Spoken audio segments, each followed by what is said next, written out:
இந்த தைப்பூசத்தன்னைக்கு முருகன் நடத்திய ஒரு அற்புதமான ஒரு விஷயத்தை பத்தி தான் இந்த வீடியோவில் நம்ம பார்க்க போறோம். முருக பக்தர் அனைவருக்கும் அசோக்குமாரின் அன்பான வணக்கங்கள்.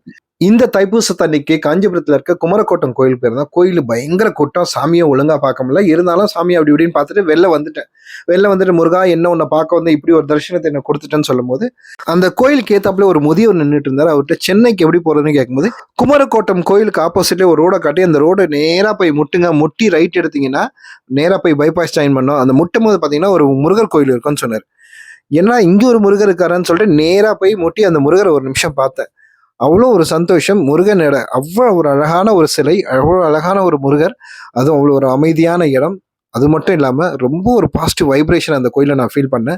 ஒரு 10 நிமிஷம் ஒரு 1/4 ஹவர் கிட்ட உட்காந்து தியானம் பண்ணிக்கிட்டே இருந்தேன். அப்போ சரி பக்கத்தில் ஏதாவது ஐயர் இருக்காங்களான்னு கேட்கலான்னு சொல்லி, ஏதாவது ஐயர் இருக்காங்களா பூ வாங்கி கொடுக்கலான்னு சொல்லி ஐயர் இருக்கான்னு கேட்கும்போது யாரும் இல்லை, உங்கள் கையால் நீங்களே போட்டுருங்க மாலையை அப்படின்ட்டாங்க. நான் வாங்கிட்டு வந்த சம்மங்கி மாலையை நானே என் கையால் முருகருக்கு போட்டு ஆரத்தியை காட்டினேன். ரொம்ப ஒரு சந்தோஷமா இருந்தது. ரொம்ப ஒரு சந்தோஷமான ஒரு நாள். ஒரு தைப்பூசம் அவ்வளோ சூப்பராக போச்சு. கண்டிப்பாக காஞ்சிபுரம் போனீங்கன்னா இந்த கோயில் கண்டிப்பாக வாங்க.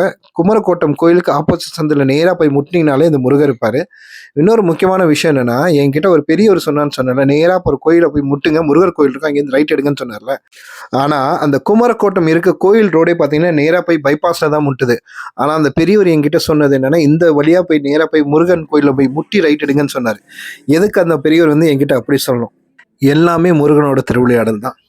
நல்லதே நடக்கும், நல்லதே செய்வோம், எல்லோரும் நல்லா இருப்போம். முடிஞ்ச அளவுக்கு அன்னதானம் பண்ணுங்க. ஏழை எளிய மக்கள் கல்விக்கு உதவுங்கள். பசுவுக்கு 2 வாழைப்பழம் இல்லை அகத்திக்கீரை வாங்கி கொடுங்க. எல்லோரும் நல்லா இருப்போம், எல்லோரும் நல்லா இருப்போம்.